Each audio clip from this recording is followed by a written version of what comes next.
अस्सलामुअलैकुम फ्रेंड्स। आप मौजूद हैं बेस नॉलेज चैनल पे और मेरा नाम है जिब्रान सईद प्रेचा। ठीक है।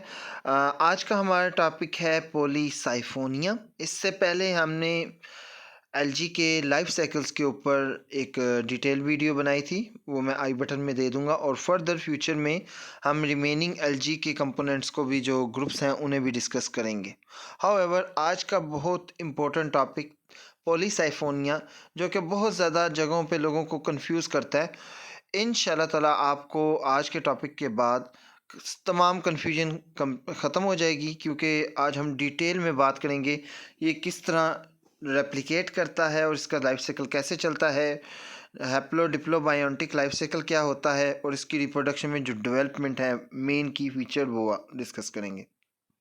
अच्छा, सबसे पहले क्लासिफिकेशन में डिवीजन है जी रोडोफाइटा, क्लास है रोडोफाइसिएसी, आर्डर है सिरामिनिएल्स, फैमिली है रोडोमिनिएल्स और जीनस है पॉलीसाइफोनिया। फिर इसके आगे फर्दर स्पीशीज़ हैं मौजूद। मोस्टली ये मैरीन वाटर, समुद्री पानी में, किनारों के नज़दीक समुद्र में ये मौजूद होता है। किसी भी सबस्ट्रेटम या राख के ऊपर जुड़ा हुआ होता है और समटाइम ये एपीफाइट भी होता है, यानी कि किसी और प्लांट के ऊपर भी अटैच हो सकता है। इसका नेम रिप्रेजेंट कर रहा है पॉलीसाइफोनिया। पॉलीसाइफोनिया का मतलब पॉली मीने मैनी, साइफोन मीने ट्यूब्स। ये मैनी ट्यूब लाइक सेल से बना होता है। अगर आप एक मेन प्लांट बॉडी ए को देखें तो इसकी प्लांट बॉडी के अंदर मेन ब्रांच नीचे से आ रही है और नीचे कोई होल्ड फास्ट के थ्रू ये जुड़ा हुआ होगा, और फिर वो डाइक्रोटमसली ब्रांच हो रहा है। डाइक्रोटमस ब्रांचिंग किसे कहते हैं? जब एक ब्रांच दो इक्वल ब्रांचेज में तकसीम हो जाए और आप ना बता सकें इसमें मेन कौन सी है और सब ब्रांच कौन सी है, क्योंकि उनमें कोई मेन कोई सब नहीं होती। एक से दो, ये वाले देखें, ये एक से दो में चेंज होगी। इसमें देखें तो ये फर्दर एक से दो में चेंज होगी। तो इस चीज़ को कहते हैं डाइक्रोटमसली ब्रांचिंग। अगर आप इसकी ब्रांचिंग का ट्रांसफ़र सेक्शन लें, वैसे लीनियर वाइज डिटेल में देखें तो आपको ट्यूब्स नज़र आएंगी, जस्ट लाइक दैट। ये ट्यूब्स नज़र आ रही हैं। अब ये ट्यूब्स हमारे पास, इन सब के एक सेल का लेवल दूसरे सेल के लेवल और फिर तीसरे सेल की रोज़ के लेवल के बराबर होता है। ये एक रो में सारे सेल एक जितने होंगे, अगली रो में तमाम एक जितने होंगे। लेकिन अगर आप इसका ट्रांसफ़र सेक्शन देखें एफ डायग्राम में, तो सबसे सेंटर में हमारे पास सेंट्रल साइफोन होता है, मेन रिजिड। सेंट्रल साइफोन के आसपास जितने भी साइफोन होंगे आउटर साइड को छोड़ के, उन्हें हम पेरी सेंट्रल साइफोन का नाम देते हैं। और पेरी सेंट्रल साइफोन से जो एंड के ऊपर बाहर की तरफ मौजूद होंगे, उन्हें हम कार्टिकेल साइफोन या कार्टिकेल सेल्स के नाम से जानते हैं। और ये ट्रांसफ़र सेक्शन इस मेन प्लांट बॉडी का है। ठीक है। और इस जगह पे आपको जो सी डायग्राम में बाहर की तरफ सरफेस नज़र आ रही है, ये कॉर्टिकल साइफोन्स की नज़र आ रही है। ठीक है। और इस तरफ आपको उन्होंने ये कॉर्टिकल साइफोन को अलग किया हुआ है और सेंटर वाले हिस्से को निकाला हुआ है। ये सेंट्रल साइफोन और पेरी सेंट्रल साइफोन, साइफोन के पेरीफ्री में, सेंटर के पेरीफ्री में, किनारों के ऊपर, लेकिन कॉर्टिकल साइफोन से अंदर। ये इनकी मेन प्लांट बॉडी थी। प्लांट बॉडी में वही है, नीचे एक डिस्क होगी जिससे राइजाइड निकलेंगी और ऊपर की तरफ एक वर्टिकल पोर्शन होगा, जो हमने ये डिस्कस किया। ठीक है।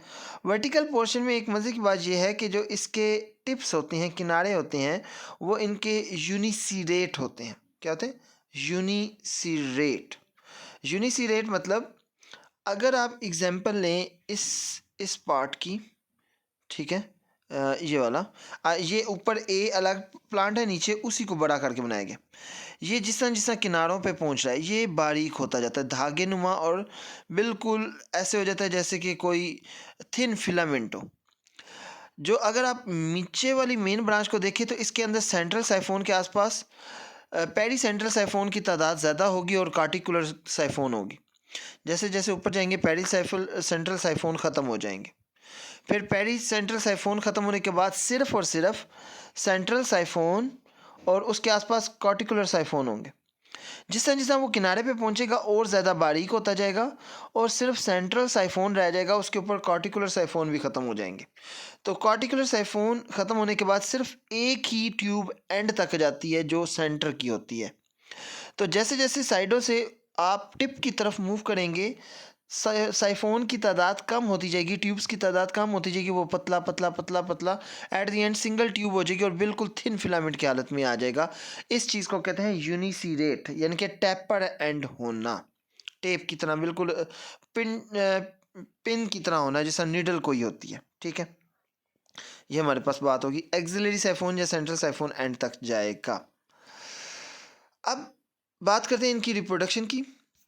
सॉरी, रिप्रोडक्टिव स्ट्रक्चर ये हमारा सारा हो गया। ये आप इसे ना मैं इधर से आराम से निकालता हूँ, आप इसे नोट कर सकते हैं इस डिटेल को, यही आपने पेपर में भी लिखनी है, पॉइंट नंबर 3 और पॉइंट नंबर 4। ठीक है, ये सारी डिस्क्रिप्शन जो सी मैंने एक्सप्लेन किया, और एट द एंड मैंने ये यूनिसीरेट की बात की, और एक सेल एंड पे रह जाता है, आप उसे ट्राइकोब्लास्ट भी कह सकते हैं। हाउएवर ये आप डिस्कस करेंगे। अच्छा, एक और चीज़ भी और क्लियर करवा दूँ, बाज़ औक़ात इनके ऊपर ये जो एंड टिप्स होती हैं उनके ऊपर फाइन थ्रेड लाइक स्पाइरली घूमने वाले छोटे छोटे धागे नुमा स्ट्रक्चर भी होते हैं, फिंगर लाइक प्रोजेक्शन, जिन्हें हम ट्राइक्योब्लास्ट भी बोलते हैं। ठीक है, आगे सेल स्ट्रक्चर इनका इतना कोई स्पेसिफाइड नहीं है। अगर आप स्पायरोजेरा, क्लेमेडोमोनास, वॉलवॉक्स, इन लोगों के, इन ऑर्गेनिज्म के सेल स्ट्रक्चर के ऊपर जाते हैं तो वहाँ पे कोई ना कोई स्पेसिफिक करैक्टर होता है, लेकिन पॉलीसाइफोनिया के सेल स्ट्रक्चर में कोई इतना स्पेसिफिक करैक्टर्स नहीं है। एक नॉर्मल सेल होता है, इसके अंदर एक न्यूक्लियस होता है, हर सेल में क्लोरोप्लास्ट डिस्कॉर्डल शेप का होता है। Some time older cell multi nucleated भी हो सकते हैं। पिगमेंट इनके अंदर chlorophyll A, chlorophyll D, carotenin, xanthophyll, phycoerythrin and phycocyanin. Phycoerythrin और फाइकोसायानिन इनका करेक्टरिस्टिक कलर देने वाले होते हैं। इनके अंदर पेरिनॉइड्स नहीं होते, लेकिन ये फिर भी फ्लोरिडियन स्टार्च बनाते हैं। ये फ्लोरिडियन स्टार्च बेसिकली एक पॉलीसेकेराइड है जो कि स्टार्च और डेक्स्ट्रिन के इन बिटवीन आता है। इनकी जो मोनोमर्स है ना, तो हम इसमें नहीं जाएंगे। हाउएवर ये क्लोरोप्लास्ट खुद बनाएगा। रिप्रोडक्शन जो मेन चीज़ है, आपका मैं इधर चैनल शुरू में लगा दूंगा ना स्टेप्स, चैप्टर्स, ताकि आप आसानी से जो रीजन चाहिए वहाँ पे जा सकें। तो सबसे पहले बात करते हैं रिप्रोडक्शन में। Polysiphonia alternation of generation show करता है, और इसके अंदर लाइफ साइकिल का नाम है haplo diplo biotic life cycle. अगर आप मेरा लाइफ साइकिल वाला टॉपिक निकाल के पढ़ेंगे तो आपको लाइफ साइकिल 110% क्लियर हो जाएंगे। लेकिन हैप्लो मतलब एक हैप्लाइड फेज है, डिप्लो मतलब डिप्लाइड, बायो मतलब two, biotic. Haplo diplo biotic, एक हैप्लाइड और दो डिप्लाइड फेज होंगे इसकी रिप्रोडक्शन में। एक प्रोसेस रिप्रोडक्शन जो सी है सेक्सुअल होगी, और दो एसेक्सुअल मेथड होंगे।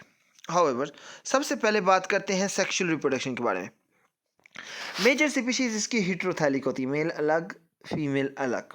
ठीक है, इनके अंदर मेल रिप्रोडक्टिव ऑर्गन स्पर्मेंटेंजियम होता है, एंथ्रीडियम नहीं होता। स्पर्मेंटेंजिया प्लूरल के केस में, और उसके अंदर एंथीरोजॉइड नहीं पैदा होते, ये स्पर्म नहीं पैदा होते, स्पर्मेटियम पैदा होते हैं, ये स्पर्मेटिया बोल लो। अब फ़र्क क्या है स्पर्मेटियम और एंथीरोजॉइड या स्पर्म में? एंथीरोजॉइड और स्पर्म दोनों के पास फ्लैजेला होता है और वो स्विम कर सकता है, लेकिन एक स्पर्मेटियम जो सा है वो नॉन मोटाइल होता है, वो मूव नहीं कर सकता। ठीक होगी बात। तो ये रिलीज होकर रप्चर होने की वजह से वाटर की मदद से रैंडमली कार्पोगोनियम यानी कि फीमेल रिप्रोडक्टिव स्ट्रक्चर तक जाता है। इसका ये बहुत इंपॉर्टेंट इसलिए भी है कि इसके अंदर तमाम स्ट्रक्चर डिफरेंट नाम से रिप्रेजेंट किए गए। एंथ्रीडियम को स्पर्मेटोगोनियम से, एंथीरोजॉइड की जगह पे स्पर्मेटियम आ गया, आर्चिगोनियम की जगह पे कार्पोगोनियम आ गया, और उसके अंदर फिर एग वगैरह या ओस्फियर बनेगा। अब एक बात करते हैं कि कहाँ पे स्पर्मेंटेंजियम लगता है। पॉलीसेफोनिया की किसी ब्रांच के ऊपर जहाँ पे एंथ्रीडियम या स्पर्मेंटेंजियम लगना हो, ठीक है, उसे आप मेल फर्टाइल कोन कह सकते हैं। मेल फर्टाइल कोन पे एक फर्टाइल ट्रैक्योब्लास्ट यानी कि एक ट्यूब लगेगी, उसके ऊपर ढेर सारे स्पर्मेंटेंजियम लगे हुए होंगे, उसे कंबाइन करके एंथ्रीडियम बोल दो तो अलग बात है। अब उसके सेंटर में एक सेंट्रल साइफोन होता है। सेंट्रल साइफोन के आसपास पेरिफ्री में स्पर्मेंटेंजियम मदर सेल होते हैं, स्पर्मेटियम मदर सेल। उनकी टिप पे स्पर्मेटियम पैदा होते हैं, इनके अंदर सेल तकसीम करके इसके अंदर जाते हैं न्यूक्लियस। एक और बात बता दूं, प्लांट बॉडी, सॉरी ये मुझे शुरू में बताना चाहिए था, पॉलीसाइफोनिया की प्लांट बॉडी हैप्लॉइड होती है, ठीक है। जो ये हम बॉडी डिस्कस करें तो स्पर्मेंटेंजियम मदर सेल भी हैप्लॉइड होंगे और उसके अंदर ऊपर पैदा होने वाले स्पर्मेटियम भी हैप्लॉइड होंगे और सारी माइटोसिस से काम हो रहा होगा, ठीक है। हर एक ये काले वाले डॉट को आप एक स्पर्मेंटेंजियम बोल सकते हैं और उसमें से एक स्पर्मेटियम निकलेगा। मेन इधर बात आती है कार्पोगोनियम कैसे डेवलप होता है और कार्पोगोनियम का स्ट्रक्चर कैसा होता है। ये भाई बहुत ज़्यादा कंफ्यूज करता है बंदे को, तो आपने बड़े ध्यान से देखना है। ये अगर फॉर एग्जांपल मेन प्लांट की बॉडी उठ रही है ऊपर की तरफ और उसकी ये एक साइड पे ब्रांच पैदा हुई है, ये जो ब्रांच है ना, ये इसकी कहलाएगी फर्टाइल ब्रांच, कार्पोगोनियल फर्टाइल ट्रिक्योब्लास्ट बोल लो, नहीं तो ब्रांच बोल लो, फीमेल फर्टाइल ब्रांच बोल लो, कुछ भी बोलो। उसके ऊपर एक स्पोर्टिंग सेल लगता है। स्पोर्टिंग सेल के नज़दीक एक सेल पैदा होता है जो कहलाता है carpogonial initial cell. I think so इधर मैंने डायग्राम में नहीं बना सका। कार्पोगोनियल इनिशियल सेल से 4 से 5 सेल पैदा होते हैं। ये वाला स्पोर्टिंग सेल अलग है, ये स्पोर्टिंग सेल है, वो 4 से 5 सेल ये वाले पैदा हुए, इसे आप कार्पोगोनियल फिलामेंट बोलते हैं। कार्पोगोनियल फिलामेंट के नीचे वाले 3 से 4 सेल स्टीराइल रह जाते हैं। ऊपर वाला एक सेल एक किनारे से अपनी एक ट्यूब सी बना लेता है, धागे नुमासी, और नीचे बेसल पार्ट होता है। इस एक ट्यूब वाला बेसल पार्ट रखने वाला सेल, एक सेल, ये आपके पास कहलाता है कार्पोगोनियम। क्या कहलाता है? कार्पोगोनियम पूरा। आप इसके बेसल पार्ट को वेंटर बोल सकते हैं, लेकिन इधर स्पेसिफाइड नहीं किया गया। लेकिन इसकी टिप जो सी बारीक सी, उसे ट्राइकोगाइन का नाम दिया जाता है। ये फर्टिलाइजेशन में मदद देती है। बाकी इसके आसपास ये वाली जो ब्रांच है प्लांट बॉडी की, इधर भी जो ब्रांच है, ये फ्यूचर में इसके आसपास एक कप बनाने में हेल्प करेंगी। उसकी बात बाद में करते हैं।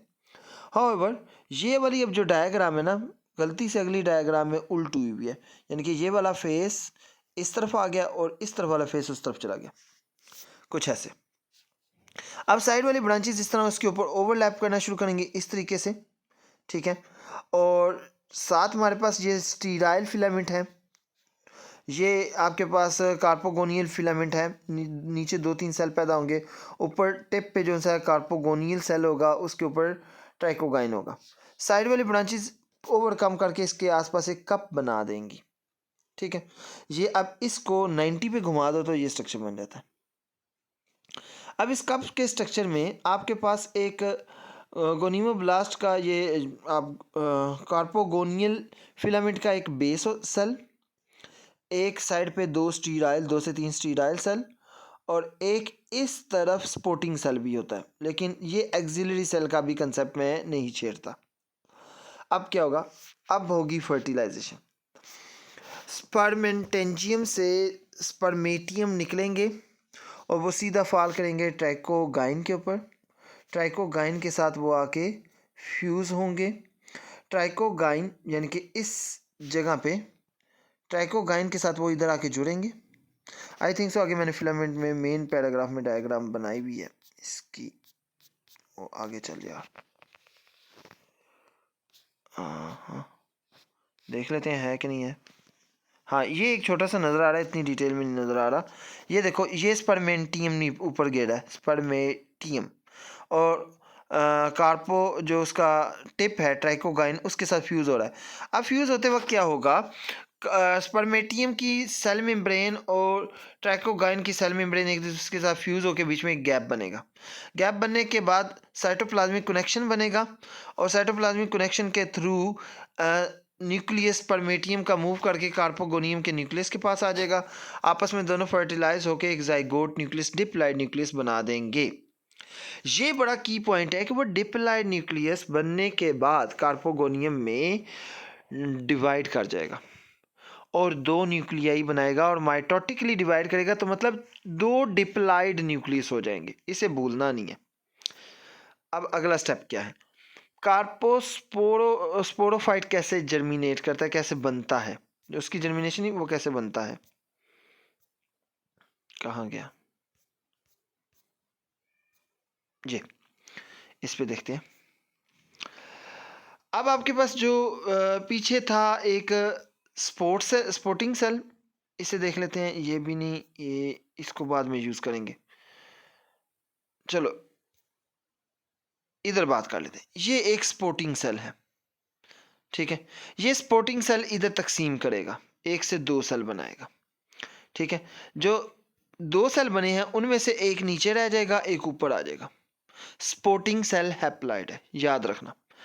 एक हैप्लॉइड सेल ऊपर वाला जो स्पोर्टिंग सेल से बना है उसका नाम होगा auxiliary cell. Auxiliary cell fertilize carpogonium के साथ फ्यूज होगा, साइटोप्लाज्मिक ट्यूब बनाएगा। अब कार्पोगोनियम आपको पता है उसके अंदर एग जो सा है न्यूक्लियस है वो फर्टिलाइज होने के बाद 2 न्यूक्लियस में चेंज हो चुका है, डिप्लॉइड 2 न्यूक्लियस। उस ट्यूब की मदद से एक न्यूक्लियस इस एक्सिलरी सेल में आ जाएगा। कार्पोगोनियम इससे ज़्यादा कुछ नहीं करता, अपने अंदर फर्टिलाइजेशन करवा के अपना एक डिप्लॉइड सेल एक्सिलरी सेल को दे देता है। फिर ये auxiliary cell, sporting cell, basal sterile cell 1 से 2, तकरीबन एक एक्सिलरी, एक स्पोर्टिंग और 2 बेसल स्टीराइल सेल आपस में फ्यूज होकर 4 सेल बना देते हैं। फिर जो ये साइड के ऊपर जो नज़र आएंगे आपको, ये वाले साइड पे जो सेल नज़र आ रहे हैं 3 छोटे से, ये कार्पोगोनियल फिलामेंट के नीचे वाले सेल थे। जो कार्पोगोनियम जिसके ऊपर ट्राइकोगाइन था उसका ट्राइकोगाइन उतर के ये वाला सेल नज़र आ रहा है। और ये आपके पास एक्सिलरी सेल है, ये आपके पास स्पोर्टिंग सेल है, ये आपके पास बेस स्टीराइल फिलामेंट के 2 सेल हैं।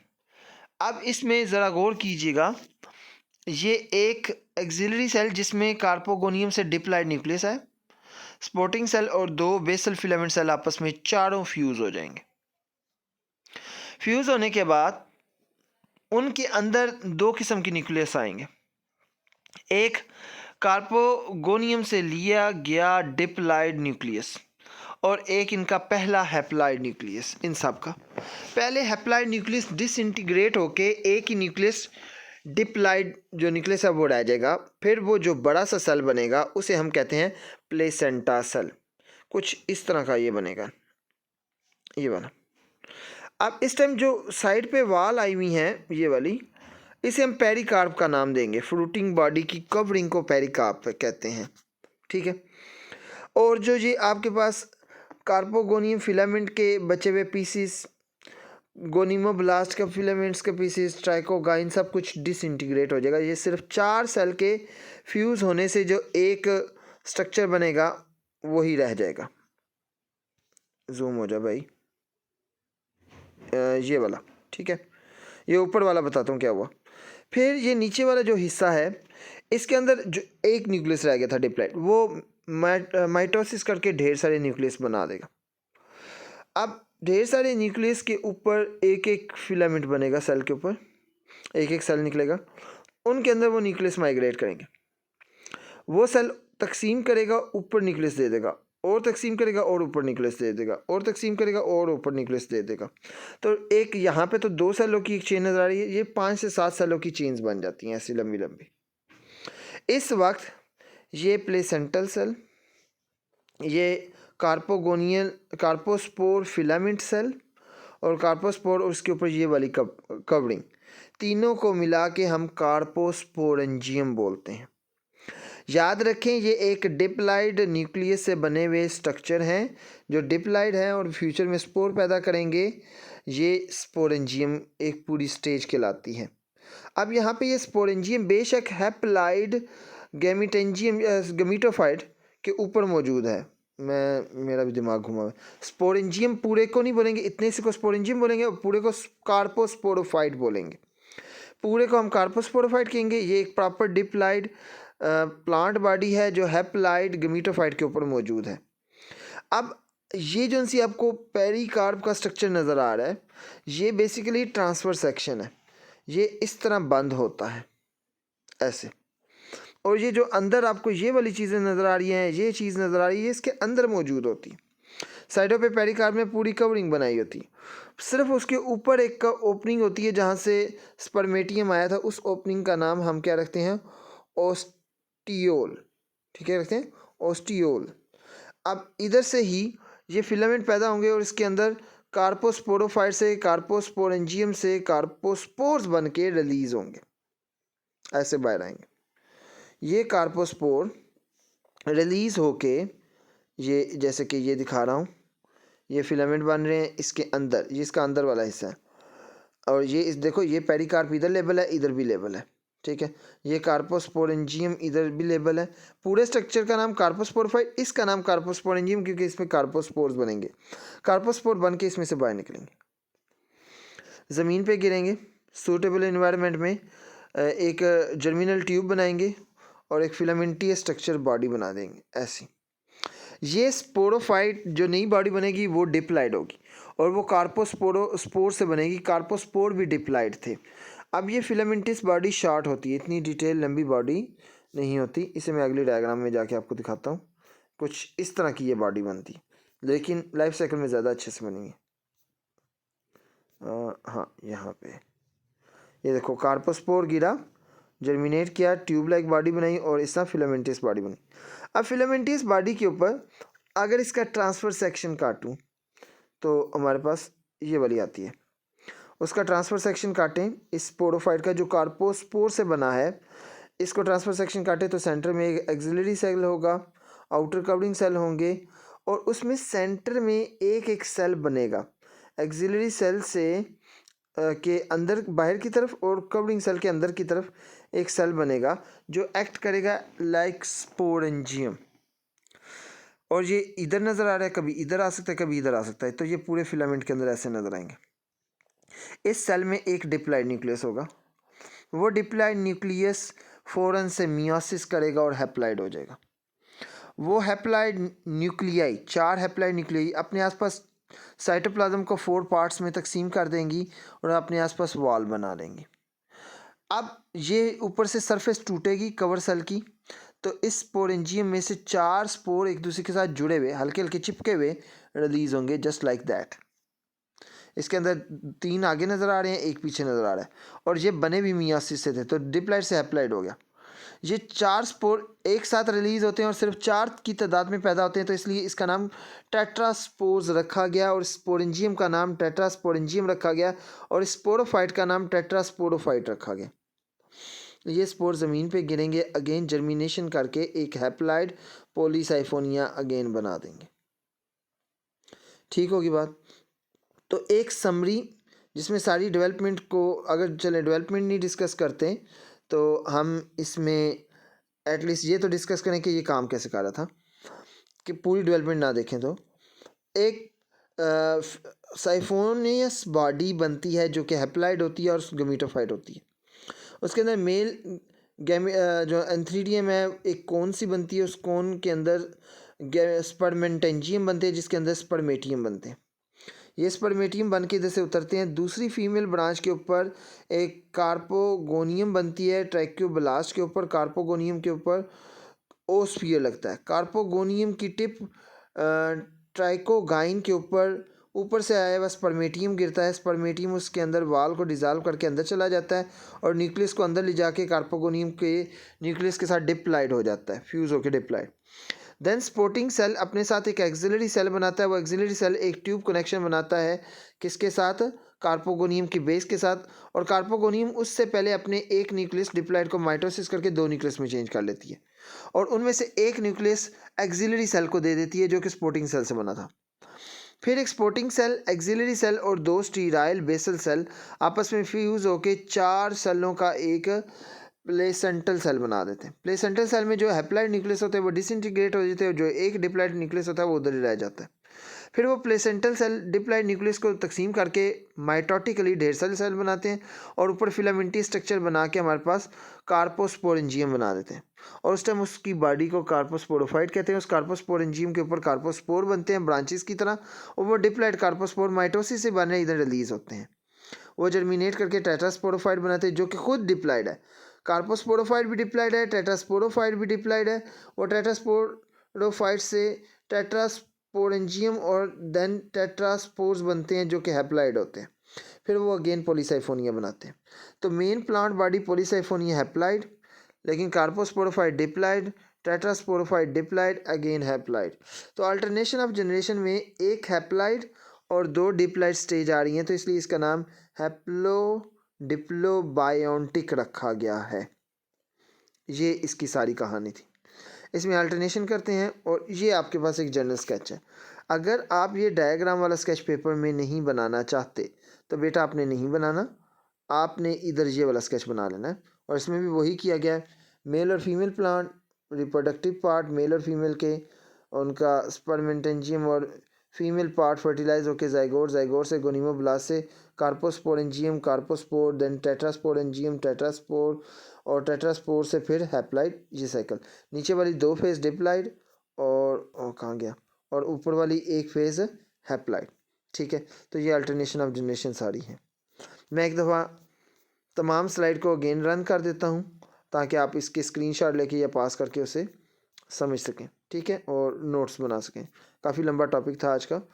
Classification, occurrence, plant body, vegetative structure, 2 vegetative cell structure, reproduction, spermatangium male organ बनने की, उसकी डायग्राम, फीमेल रिप्रोडक्टिव आर्गन, उसकी डायग्राम, देन सेक्सुअल रिप्रोडक्शन की detail, then fertilization, then carposporangium बनने की या कार्पोस्पोर बनने के डायग्राम, कैसे एक्सिलरी सेल, और ये सारी बातें इधर लिखें, स्टीराइल फिलामेंट वगैरह, और फिर उनकी डायग्राम्स, देन सेक्सुअल रिप्रोडक्शन की रिमेनिंग पार्ट, देन हमारे पास टेट्रास्पोरोफाइट, देन उनके अंदर एसेक्सुअल रिप्रोडक्शन, और देन लाइफ साइकिल, फिर अल्टरनेशन ऑफ जनरेशन, फिर sketch diagram, then alternation of generation में स्पोरोफाइट जनरेशन, और ये दैट्स इट, इधर तक आप करेंगे।